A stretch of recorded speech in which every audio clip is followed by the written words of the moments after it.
नमस्कार दोस्तों, आज मैं उपस्थित हूँ अपने नया कविता संकलन जीवन के चाक पर की कुछ कविताओं के साथ। यह मेरा नया कविता संकलन है जो स्वतंत्र प्रकाशन प्राइवेट लिमिटेड से प्रकाशित होकर आया है। प्रकाशक ने बड़े ही सुरुचिपूर्ण ढंग से किताब प्रकाशित की है। बड़ा ही सुंदर सा आवरण और आंतरिक साज सज्जा भी सुंदर प्रतीत होती है। इसी संकलन से आज कुछ कविताएं पढ़कर आपको सुनाता हूं। आशा करता हूं आपको अच्छी लगेगी। संकलन की पहली कविता, धान रोपती औरतें। घुटनों तक कीचड़ में धसी, घुटनों तक कीचड़ में धसी, गीत गाती धान रोपती औरतों का मुख होता है पृथ्वी की तरह। घुटनों तक कीचड़ में धसी, गीत गाती धान रोपती औरतों का मुख होता है पृथ्वी की तरह। उनकी झुकी हुई पीठ पर, उनकी झुकी हुई पीठ पर टेक लगाए बैठा होता है दिनमान। एक टक निहारता है धरती के उभरते यौवन दृश्य को। उनकी झुकी हुई पीठ पर टेक लगाए बैठा होता है दिनमान। एक टक निहारता है धरती के उभरते यौवन दृश्य को। कीचड़ से लिथड़ी उसकी निश्चल मुस्कान, कीचड़ से लिथड़ी उनकी निश्चल मुस्कान होती है धरती की एक शानदार कविता, जिसे सुनने उमड़ घुमड़ आते हैं श्रावण के बादल।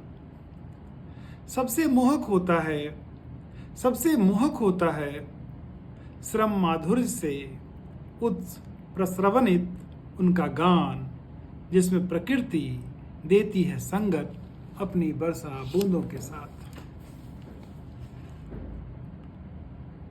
सूर्य किरणों से प्रखर आंखों की आशा दीप्ति के साथ नई फसल की उम्मीद में धान रोपती औरतें प्रकृति में समाधिस्थ होती हैं और प्रकृति उनमें। मैंने कभी किसी धान रोपती औरत को, मैंने कभी किसी धान रोपती औरत को उदास नहीं देखा। तो ये थी पहली कविता। दूसरी कविता जो मैं आप सबको सुनाना चाहता हूं, जिसका पाठ करना चाहता हूं, वो है कविता।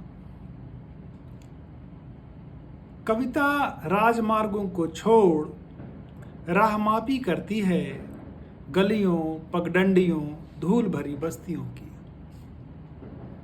कविता राजमार्गों को छोड़ राहमापी करती है गलियों पगडंडियों धूल भरी बस्तियों की। कविता पसीने की गंध में मिलाती है गर्म रोटी की महक। कविता पसीने की गंध में मिलाती है गर्म रोटी की महक। चूल्हे पर उठती भाप से मापती है भूख का तापमान।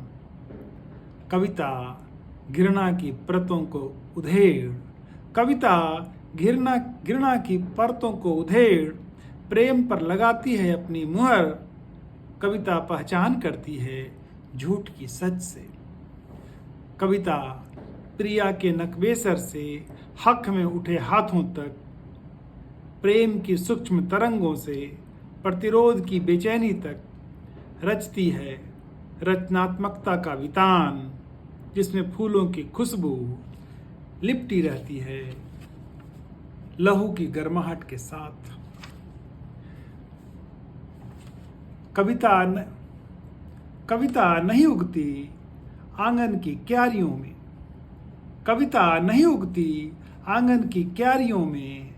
कविता उगती है जंगली घासों के बीच, पत्थरों की दरारों के मध्य, अपने साथ अपनी मिट्टी और नमी लेकर। कविता अकुलाहट की छाती पर पांव धरकर खड़ी होती है। कविता अकुलाहट की छाती पर पांव धरकर खड़ी होती है और प्रतिरोध की नदी में खेती है संघर्षों की नाव। कविता कविता आत्मा की जमीन को कोड़ती जोतती है और बोती है उसमें मनुष्यता के बीज।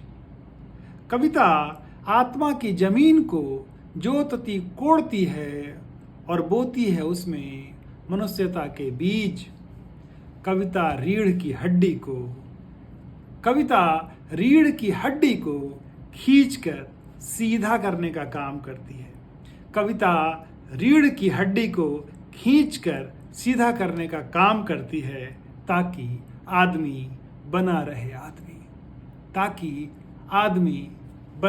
आदमी।